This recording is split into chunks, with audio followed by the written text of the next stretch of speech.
वास्तु शास्त्र का कितना महत्व है एक खुशहाल जीवन में। अगर कभी भी घर बनाए तो सर्वप्रथम आपने ब्रह्म स्थान को जरूर देखें। अगर आप किचन पूछते हैं तो किचन सबसे बढ़िया रहता है ईस्ट और साउथ के भाग में। अगर आपको टॉयलेट बनाना है तो सबसे मुख्यतः नॉर्थ और वेस्ट के भाग में ज़्यादा बेस्ट रहता है। और वो क्या चीजें हैं जिसे हम घर के मुख्य द्वार पर रखें? तो आप 7 घोड़ों की तस्वीर रखिए। रंगों को किस तरीके से वास्तु में बताया जाता है कि कौन सा रंग अच्छा है आपके घर के लिए? पीला रंग नैऋत्य के भाग में कभी नहीं करवाना चाहिए। जो व्यक्ति अपने पीछे के भाग में लाल कलर यूज करते हैं, जो कि नहीं करना चाहिए। सोने के टाइम किस दिशा में सोना चाहिए? कि अगर आप मान लो जीवन से बहुत निराश या परेशान है या बीमार है या कुछ उसको रोग है तो कोशिश करें कि वो पूर्व की दिशा में सिक करके सोए। घर में कौन कौन से सामान को रखने से बचना चाहिए या दीवार में कोई किसी तरह की पेंटिंग लगाने से बचना चाहिए? फिर जैसे पशुओं की फोटो खासतौर से वो घर में नहीं लगानी चाहिए। जैसे कृष्ण जी का वो रथ का है और धातुओं के गणेश लक्ष्मी जी हैं, इनसे आपको बचना। आजकल ये भी बहुत चलन हो गया कि दीवानों में दक्षिण की दिशा की तरफ पीछे में शीशक होता है। हाँ, तो उससे हमेशा बच के चले। नमस्कार दोस्तों, मैं हूं निधि भारद्वाज। आजकल की भागदौड़ भरी जिंदगी में हर कोई चाहता है कि उसका अपना आशिया हो, और आज के मॉडर्न ज़माने में हर कोई मॉडर्न तरीके से घर बना रहा है और इस बीच कई लोग वास्तु को भी दरकिनार कर देते हैं। ऐसे में आज के वीडियो में हम जानेंगे कि आखिर वास्तु शास्त्र का कितना महत्व है एक खुशहाल जीवन में। और इसके लिए हमारे साथ मौजूद हैं जाने माने एक्सपर्ट भूषण अग्रवाल। भूषण जी, बहुत स्वागत है आपका हमारे चैनल सीजी भास्कर में। पहला सवाल बहुत ही सिंपल और साधारण, जो आप आसान भाषा में समझाइए हमारे दर्शकों को कि आखिर वास्तु शास्त्र है क्या और हिंदू धर्म में विशेषकर इसकी इतनी महत्व इसे क्यों दिया जाता है? वास्तु शास्त्र मुख्यतः एक वायु विज्ञान, वायु का प्रवाह घर के अंदर जो कैसे बना है और पाक तत्वों से जो हमारा जीवन बना हुआ है उसको संतुलित करने का आधार है मुख्यतः। इस पे अगर आप सब चीज़ों को संतुलित करेंगे घर में तो आप सुख से रह सकते हैं, अन्यथा आपको बीमारियों से और जीवन में टेंशन और बहुत सारी परेशानियां आपको झेलनी ही पड़ेगी, क्योंकि ये विशुद्ध भारतीय विज्ञान है। हम इस विषय में फेंग शुई के बारे में मैं कह सकता हूँ कि ये जो भारतीय विज्ञान को देखते हुए फेंग शुई बनी है, चीनी वास्तुशास्त्र, ये एक मैंने काफ़ी अध्ययन किया है। मैं ये आज की डेट पे स्पष्ट रूप से कह सकता हूँ कि किसी भी तरह से ये भारतीय विज्ञान के सामने समकक्ष नहीं है। और अगर आप वास्तु विज्ञान से भी उठ के जाएंगे तो अपने लक्ष्मी चक्र है, जिसको ग्रिड लोशो होते हैं चीनी भाषा में, उस पर भी आप अगर जाएंगे तो आप अपने जीवन के बारे में संपूर्ण जानकारी प्राप्त कर सकते हैं। क्या बीमारियां होगी भविष्य में, आपके साथ क्या क्या होगा और आपके साथ पूर्व में क्या हो चुका है, आप सब कुछ जान जाएंगे। आप इस विषय में मतलब थोड़ा सा अध्ययन की जरूरत है। और आपको मैं ये बता दूं कि आप वास्तु विज्ञान को अपने जीवन में एक अवश्य स्थान दें, ये आपके लिए बहुत ही जरूरी है। मैंने तो खैर 20-25 साल हो गए मैं लोगों के घरों में जैसे जाता था, तो मैं खुद मेरे द्वारा ही नहीं करता था कि आपके घर में ये बीमारी है क्या, आपके साथ ये हो रहा है क्या, आपके साथ मतलब आपकी स्थिति बहुत ज़्यादा इस समय वो है क्या। तो लोग बड़े प्रभावित होते थे मुझसे, और कई लोग तो मुझे किनारे ले जाके बोलते थे कि आज हमारे घर में वास्तव में यही चीज़ें चल रही जो आप बता रहे हैं। और चूंकि इसमें कोई पांडित्य नहीं है, कोई किसी प्रकार का मैं कहूँगा कि मैं अलग से कुछ के कहूँगा कि कोई बहुत बड़ा वो है, आपको सिर्फ एक अध्ययन करने की जरूरत है। आप इस चीज़ का अध्ययन कीजिए और आप बहुत ही सहजता से आप इस चीज़ को मतलब लोगों को बता सकते हैं और जान सकते हैं। और थोड़ा बहुत एक फंडामेंटल के हिसाब से 50 से 60% आप अपने घर में वास्तु का यूज करना ही चाहिए। और यहाँ मैं दर्शकों को बताना चाहूँगी कि भूषण जी एक समाज सेवी भी हैं, जनसेवा करते हैं। ये निःशुल्क लोगों को परामर्श देते हैं वास्तु से जुड़ा। तो इस तरीके से, और इनके पास बहुत दूर दूर से लोग आते हैं, तो आप परेशानियां भी जानते होंगे कि वास्तु की वजह से कितनी परेशानियों का सामना लोगों को करना पड़ता है। ऐसे में सबसे पहला सवाल यही आता है वास्तु की जब बात होती है कि घर जब बना रहे हैं हम या कोई इमारत खड़ी कर रहे हैं तो उससे वास्तु के अनुसार बनाना चाहिए। तो आप ही बता दीजिए कि जो मुख्य द्वार है वो किस दिशा में होना चाहिए और मुख्य द्वार में क्या होना चाहिए, किचन कहाँ होना चाहिए, ये सारी चीज़ें। मुख्यतः जब हम जमीन लेते हैं तो आपको सर्वप्रथम चाहिए कि जमीन समतल और चौकोर हो, आयताकार हो, और दूसरी बात, उस जमीन पे हम हर भाग में 9 भाग को डिवाइड करते हैं। मुख्यतः मतलब 81 भाग हो जाते हैं। आप अगर आप पूर्व की तरफ हैं तो पूर्व में 9 भाग में मतलब पूरे भाग का 9 भाग से भाग देके 2 भाग छोड़ देना चाहिए। इसी तरह अन्य भागों में इस तरह हमको विशेष ध्यान देना चाहिए। इससे धन लाभ के योग बनते हैं। पुत्र से संबंधित की समस्याएं का हल होता है, महिलाओं से संबंधित समस्याओं का हल होता है। जो आपकी मनी है, जैसे आपकी फ्लोइंग क्या है उससे संबंधित होता है ना। और आप कम से कम, जैसे आप ईशान भाग है, इसमें भी मुख्य रूप से विशेष ध्यान देने की जरूरत है। अगर आप किचन पूछते हैं तो किचन सबसे बढ़िया रहता है ईस्ट और साउथ के भाग में, क्योंकि वो अग्नि भाग कहा गया है। और अगर आपको टॉयलेट बनाना है तो सबसे मुख्यतः नॉर्थ और वेस्ट के भाग में ज़्यादा बेस्ट रहता है ना। और भी कई चीज़ें हैं जो इसमें आप थोड़ा सा अध्ययन करेंगे तो आपको बहुत विशेष चीज़ों की जानकारी मिलेगी। और मैं तो चाहूँगा कि आप अगर कभी भी घर बनाएं तो सर्वप्रथम आपने ब्रह्म स्थान को जरूर देखें, और उसके बाद ईशान क्षेत्र को देखें, उसके बाद आप नैऋत्य भाग को जरूर देखें। ये आपके सम्मान के क्षेत्र हैं, इन पे विशेष ध्यान दें, है ना। और इसी क्रम में आप जैसे और अन्य चीज़ों पे विशेष ध्यान देंगे कि जैसे जो आप कमरे बनवाते हैं उत्तरमुखी हो तो आप जिनकी फ्लोइंग भी अच्छी होती है। खासतौर से बच्चों की प्रोग्रेस इस विषय में बहुत अच्छी होती है और आप जीवन में सुखी रहते हैं। और अन्यथा आपको अगर कोई भी इनमें अगर कोई फंडामेंटल अगर आपका बिगड़ गया या कोई भी तत्व आपका बिगड़ गया तो ये मान कर रखिएगा आपको हार्ट अटैक, कोमा, ये किडनी से संबंधित बीमारी और बड़ी गंभीर बीमारियां जो मैंने कई लोगों को उनकी बीमारी से करीब 5 साल पूर्व बता चुका था, वो बाद में उन्होंने झेली है। पर 2 महीने बाद उनके यहाँ वही चीज़ें हुई है जो, और इसमें मेरा कोई वो नहीं था, मैंने सिर्फ इसलिए देख के बताया था कि इनके घर में ये ऊर्जा का प्रभाव बहुत कम हो रहा, इसलिए ये बीमारी इनके साथ होने वाली है। और उनको कोई मंदिर सबसे महत्वपूर्ण स्थान होता है किसी भी घर में, तो मंदिर का निर्माण किस दिशा में हो और मंदिर में क्या क्या चीज़ों को रखना चाहिए? जी, मंदिर सर्वप्रथम ये चाहिए कि आप ईशान भाग में ही बनाए तो ज़्यादा अच्छा है। और कभी भी मैं आपको बता दूं, मंदिर नहीं बोलना चाहिए। घर के पूजा स्थान को हम मंदिर नहीं बोल सकते, क्योंकि मंदिरों की एक वो होती है, नियमावली होती है जिसको आप पूर्ण नहीं कर सकते घर के अंदर। आप घर के अंदर ही मंदिर बनाए और कोशिश करें कि हमारा फेस ईस्ट की तरफ हो, ज़्यादा अच्छा है। और उसमें कम से कम पार्वती शिवलिंग रखे, एक शिवलिंग को कभी दो ना रखे, देवी माँ की तस्वीर कभी 2 ना रखे, है ना। और जितने भी देवी देवता है लगभग कोशिश करें कि आपके कुल देवी उनमें साज में हो और तस्वीरों को एक क्रम में रखें। और ये भी विशेष ध्यान रखें कि कभी भी अगर जैसे किसी पर्टिकुलर जैसे कृष्ण जी की तस्वीर हमने रखी है तो उसमें उनके पूरी फैमिली के साथ हो, शिव जी की तस्वीर रखी तो उसकी फैमिली के साथ, उनकी फैमिली के साथ हो। और कोई भी मतलब भगवान को रखें तो आप उनकी फैमिली के साथ रखें तो ज़्यादा बेहतर होगा। कभी भी शिव जी की शिवलिंग अकेले नहीं रखेंगे, कभी भी कृष्ण जी को अकेले ना बैठाए, माता दुर्गा जी को अकेले ना बैठाए।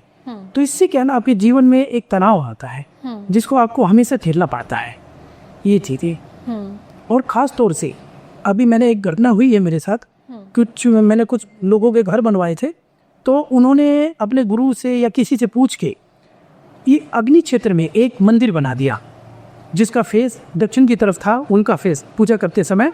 और वो मंदिर का आप विश्वास नहीं मानोगे, उन्होंने काले रंग की टाइल्स कर दी। बाद में उन्होंने बताया कि मैं कुछ परेशानियों में हूँ, तो बाद में मेरे मुंह से ही निकला कि मैं आपके भविष्य में कैंसर जैसी बीमारी आपको झेलनी पड़ेगी। तो इस तरह की बीमारियां भी झेलनी पड़ती है अगर आपका मंदिर गलत जगह में है, पूजा स्थान। हाँ, अब विवाद भी है कि कुछ हमारे बुजुर्ग वगैरह ने ये भी बताया कि आप नैऋत्य भाग में भी मंदिर बना सकते हैं। लेकिन मैंने देखा है कि ऐसे लोग जीवन से बहुत परेशानियां झेलते हैं। ठीक है, पैसा बहुत आता है लेकिन परेशानियां बहुत झेलते हैं। वो पैसा 60 से 70% पैसा बीमारियों में ही जाता है। रंगों का भी बहुत ज़्यादा महत्व है, तो फिर रंगों को किस तरीके से वास्तु में बताया जाता है कि कौन सा रंग अच्छा है आपके घर के लिए, कौन सा बुरा? क्योंकि आजकल तो आप देखते हैं लोग रंग बिरंगी अलग अलग चीज़ों से कलर कर देते हैं। रंगों के बारे में मैं सिर्फ इतना कहूँगा कि आप जैसे ईशान भाग आपका, तो वहाँ निर्विवाद रूप से पीला रंग कीजिए, निर्विवाद सिर्फ पीला रंग, क्योंकि वहाँ बृहस्पति और सूर्य का स्थान है। दूसरी भाग अग्नि स्थान, वहाँ शुक्र का स्थान है, लेकिन आप वहाँ पर हरा रंग कीजिए, आपके जीवन में सुख शांति होगी। आपका नैऋत्य भाग है, वहाँ पर हल्का नीला रंग कीजिए, चूंकि वहाँ पर शनि का स्थान, केतु का स्थान है, तो वो आपके लिए बहुत फायदेमंद होता है। और बाकी जो चंद्र स्थान है, इधर के आप वायु क्षेत्र की तरफ भी आएंगे तो आपको सफ़ेद या हरा, ये सफ़ेद और हरा एक ऐसा कलर है कि आप पूरे घर में, अगर आपको किसी रंगों के बारे में जानकारी नहीं है तो आप पूरे घर में सफ़ेद या हरा भी करवा सकते हैं। इसमें आप किसी मतलब सफ़ेद एक यूनिवर्सल कलर है, बोलते भी हैं कि पॉजिटिव। लाल कलर भी करवाते हैं लोग, तो क्या लाल नेगेटिव होता है? ये आपने बहुत अच्छा कहा। लाल कलर हम लोग जब ही करवा सकते हैं जब किसी जो पर्टिकुलर चीज़ को हमको निरस्त, उसके भाव को निरस्त करना होता है। जैसे आपने, ठीक है, टॉयलेट आपकी गलत जगह में बन गई, तो हम प्रयास करेंगे कि वहाँ पर अंदर में लाल कलर करवा दें या लाल रंग का बल्ब जला दें। लाल रंग हमारे जीवन को उत्तेजित करता है, हमको, हमारी भावनाओं को उत्तेजित करता है। हम एक शांत प्रवृत्ति के व्यक्ति, जो व्यक्ति अपने पीछे के भाग में, जैसे आप कभी कभी ऑफिस देखे होंगे, ज़्यादातर बहुत लोगों की आदत होती है कि अपने बैकग्राउंड में लाल कलर यूज करते हैं, जो कि नहीं करना चाहिए।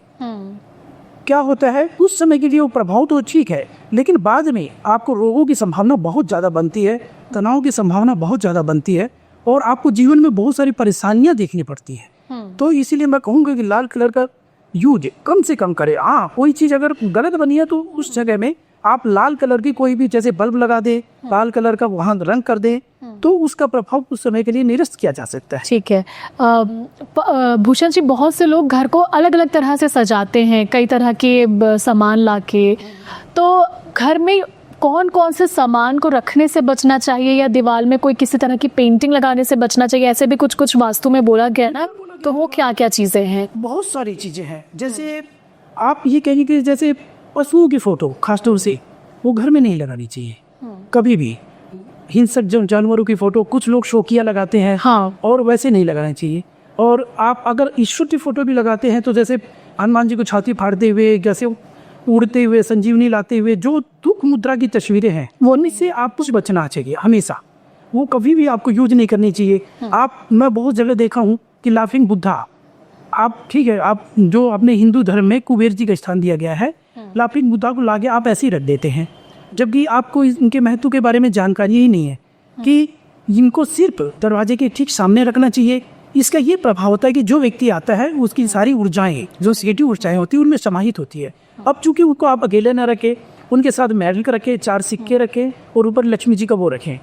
और कोई भी, जैसे बहुत सारी चीज़ें हैं जो आपको धातुओं के, मैं देखा हूँ आजकल लोग धातुओं की तस्वीरें बहुत लगाते हैं, जैसे कृष्ण जी का वो रथ का है, और धातुओं के गणेश लक्ष्मी जी हैं। इनसे आपको बचना चाहिए कि हर धातु हर व्यक्ति को सूट नहीं करती। ये चीज़ ध्यान रखिए आप जीवन में कि धातुओं से आप जितना ज़्यादा बच के रखेंगे। हाँ, धातु के रूप में अगर कुछ भी करना है आपको, तो सिर्फ चांदी ऐसा है कि आप सब कुछ सूटेबल होता है। चांदी, सोना से भी बच के रहें, अन्य धातु से भी बच के रहें, क्योंकि जो भी मेटल आजकल आ रहे हैं तो हर किसी को सूट नहीं करते, उनके जीवन में एक मतलब विपरीत प्रभाव लाते हैं। एंट्रेंस में आपने बोला कि लाफिंग बुद्धा रख सकते हैं, इसी तरीके से और वो क्या चीज़ें हैं जिसे हम घर के मुख्य द्वार पर रखें? तो आप 7 घोड़ों की तस्वीर रखिए, हाँ, ज़्यादा बेस्ट है।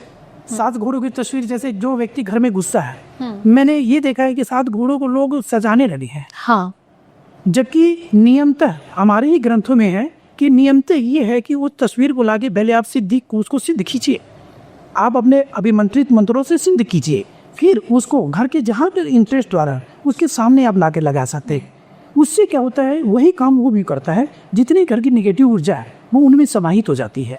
दूसरा, आप जैसे हनुमान जी की तस्वीर है, हनुमान जी की तस्वीर मुख्य द्वार में पंचमुखी के रूप में रखें, और कोशिश करें कि वो अंदर भी हो।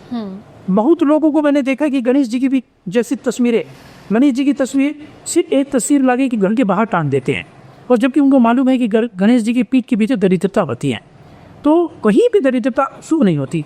अगर गणेश जी के बाहर लगाते हैं तो आप अंदर भी लगाएं, हनुमान जी की तस्वीर अगर आप बाहर लगाते हैं तो अंदर भी लगाएं। ये विशेष ध्यान रखें इस चीज़ का। सोने के टाइम किस दिशा में सोना चाहिए? सोना, बिल्कुल सोना मुख्यतः जो आफ्टर मैरिज के बाद हमेशा दक्षिण दिशा में सिर करके सोना चाहिए। व्यक्ति अगर आप मान लो जीवन से बहुत निराश या परेशान है या बीमार है या कुछ उसको रोग है तो कोशिश करें कि वो पूर्व की दिशा में सिर करके सोए। लेकिन मुख्यतः मैं आपको स्पष्ट रूप से बताऊंगा कि उत्तर की दिशा में सिर करना अपने जीवन से भी खिलवाड़ करना है, आपके विचार दूसरों से नहीं मिलेंगे, आपका गण नीचे गिरता है। और पश्चिम की दिशा में सिर पोपते सोने वाले व्यक्ति अक्सर आप देखेंगे अपना जीवन दूसरों के लिए जीते हैं, स्वयं के लिए नहीं जीते। जो भी जीवन में जोड़ते हैं या तो वो बीमारी पे जाता है, धर्म में जाता है, या शादी के कामों में उसका पैसा मतलब बर्बाद होना ही है, वो दूसरों के लिए जीते हैं। तो इसलिए कोशिश करें कि आप बच्चों को ना सुला के आप कोशिश करें कि दक्षिण की दिशा की तरफ सिर करके सोएं। और लेकिन आजकल ये भी बहुत चलन हो गया कि दीवानों में दक्षिण की दिशा की तरफ पीछे में शीशक होता है, हाँ, तो उससे हमेशा बच के चले और कोशिश करें कि अपने कमरे में ही शीशा ना हो। आपके अपने कमरे में शीशा का जितना प्रयोग कम से कम कर सके उतना ज़्यादा अच्छा है। अच्छा, क्योंकि शीशा होने से आपके सामने रहे से कहीं भी थोड़ा सा इधर उधर जिसमें आपका प्रतिबिंब बनता है, तो ये मान के रखिए कि जीवन से आप निराश हो जाएंगे। आप कहीं से भी सुखी नहीं है। आप भले कितना बड़ा बिजनेस करते हो, अगर आपके सामने शीशा है या आपका प्रतिबिंब सोते समय बनता है तो आप अपने जीवन से निराश होंगे। आपके हृदय की धड़कनें आने वाले समय में दिल की बीमारियां लेके आता है। और छोटे बच्चे अगर सोते हैं तो वो डरने नहीं जाएंगी। जिस प्रकार हम ये भी कह सकते हैं एक प्रकार से शीशे से हट के कि घर में मैंने अभी बहुत जगह देखा है कि घर में लोग गोल दरवाजे बहुत बनवाते हैं, जबकि स्पष्ट रूप से मैं आपको कहना चाहता हूँ कि घर के गोल दरवाजे आपको जीवन में एक बहुत बड़े मार्केश जिसको बोलते हैं ना, जो मृत्यु तुल्य दुख देता है भविष्य। तो कोशिश करें कि घर में गोल दरवाजे ना बनवाएं। और घर के बाहर भी गोल दरवाजे हैं, ये मान कर रखिए कि आपको एक बार जेल यात्रा करनी पड़ेगी। और जिस प्रकार आप वायव्य क्षेत्र में अगर पानी की टंकी है या पानी रुक रहा है या पानी का स्रोत है, तो इसमें भी मैं ये कहूँगा कि भविष्य में आप बहुत जीवन से परेशान हो जाएंगे। इसलिए कोशिश करें कि वायव्य क्षेत्र में भी पानी का कोई स्रोत ना रखे। वायव्य क्षेत्र एक ऐसा क्षेत्र है जो हमें बहुत प्रसिद्धि देता है। ये क्या क्षेत्र होता है अगर नॉर्मल भाषा में हम समझ? नॉर्थ वेस्ट ये भाग होता है। और ये मान के रखिए जिसके नॉर्थ वेस्ट में अगर रोड है तो उसको जीवन में किसी न किसी चीज़ में प्रसिद्धि मिलती है। कोशिश करना चाहिए व्यक्ति को कि मैं ज़्यादा से ज़्यादा नैऋत्य भाग वाला प्लाट लूँगा, क्योंकि नैऋत्य भाग आपको जीवन में बहुत अवसर देगा। जितना ईशान भाग में रोड होने से नहीं मिलता, उतना नैऋत्य भाग आपको जीवन में बहुत अवसर देगा। अब ये नैऋत्य अगर ही समझ रहे हैं, साउथ और वेस्ट सभी साउथ उत्तर बली हो तो ये आपके लिए बहुत जीवन में फायदेमंद होता है। और कोशिश करेगी ये अग्नि भाग जो कि साउथ और ईस्ट के बीच का भाग होता है कि इस तरह भी गली का भाग ना ले, तो ये आपको जीवन में निराशा और संकुचन लेता है। दिल के जो बोलते हैं ना हम कि ये दिल का बहुत छोटा आदमी है, इनसे मत मिलना, कंजूस है, तो ये अक्सर उनके घर में देखेंगे कि वहाँ पर आपको साउथ वेस्ट मतलब साउथ ईस्ट में वहाँ रास्ता मिलेगा। आप पुराने हमारे इंडियन घर देखेंगे, बीच में आंगन जरूर होता है। साउथ में तो अभी भी ऐसा है कि बीच में आंगन, फिर उस आंगन में एक पौधा तुलसी का। तो क्या ये वास्तु के अनुसार सही है? बीच में खाली बहुत ही अच्छा था। उसके साथ साथ आपने एक चीज और नहीं जोड़ी है जिसको मैं बता देना चाहता हूँ कि पुराने घरों में आला भी होता था। आप राजस्थान, हरियाणा या उत्तर भारत के घरों में जाएंगे तो वहाँ ही आला होता था। घरों के बाहर रखा जाता था, घरों के अंदर भी रखा जाता था। तो आले का मुख्य उद्देश्य एक पिरामिड को हम अपने घर में स्थापित करते थे, तो उसको कभी खाली नहीं छोड़ना चाहिए। बहुत लोगों के यहाँ आज भी, मैं राजस्थान या हरियाणा तरफ गया हूँ तो अब उनकी जानकारी में नहीं है या उनको किसी ने बताया नहीं। कभी भी आले को खाली नहीं छोड़ना चाहिए, क्योंकि वहाँ पर कुछ नकारात्मक शक्तियाँ उसमें आगे रुक जाती है। उसमें आप स्वास्तिक या ओम बना दीजिए। अगर खाली खोलना है तो आप स्वास्तिक या ओम बना दीजिए। और घर के बीच के आंगन जो आकाश तत्व होता है वहाँ पर हमेशा खाली होना या घर में भी खाली होना अशुभ होता है। अभी ऐसी एक घटना मेरे साथ घटी है।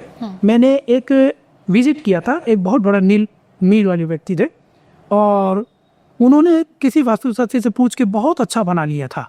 मैं तो लाख में ही गया था देखने, लेकिन उसके बावजूद भी मैंने मतलब यही देख के कहा कि भाई ये मिल ज़्यादा दिन नहीं चलेगा आपका।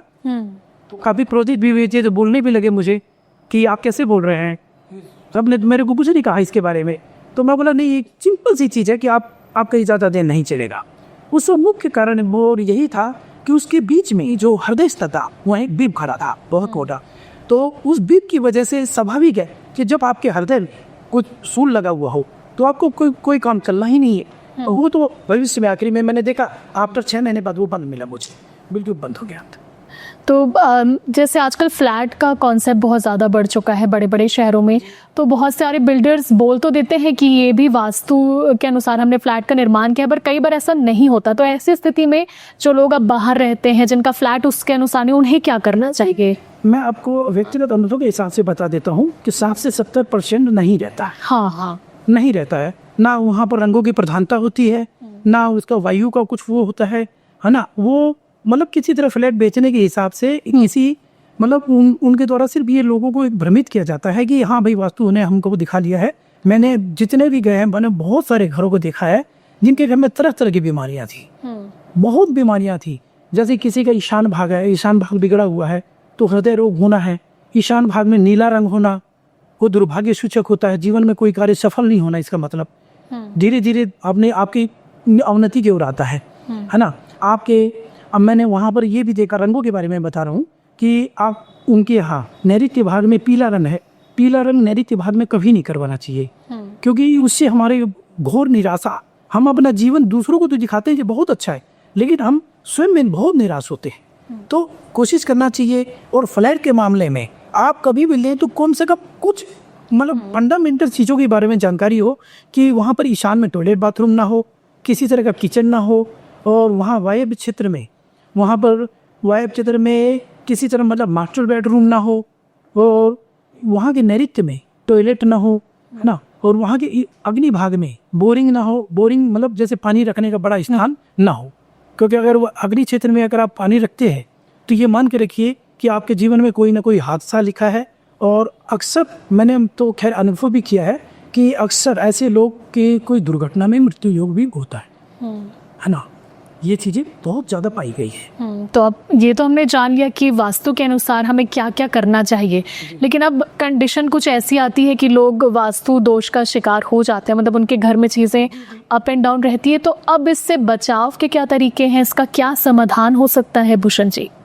वास्तु समाधान के रूप में जैसे हम पट्टियों को लगा देते हैं। अगर आपका सेल्फ घर है तो शुक्रवार के दिन एक तिकोना झंडा लगवा देते हैं, है ना, तो उससे भी आपको बहुत रिलीफ मिलेगा।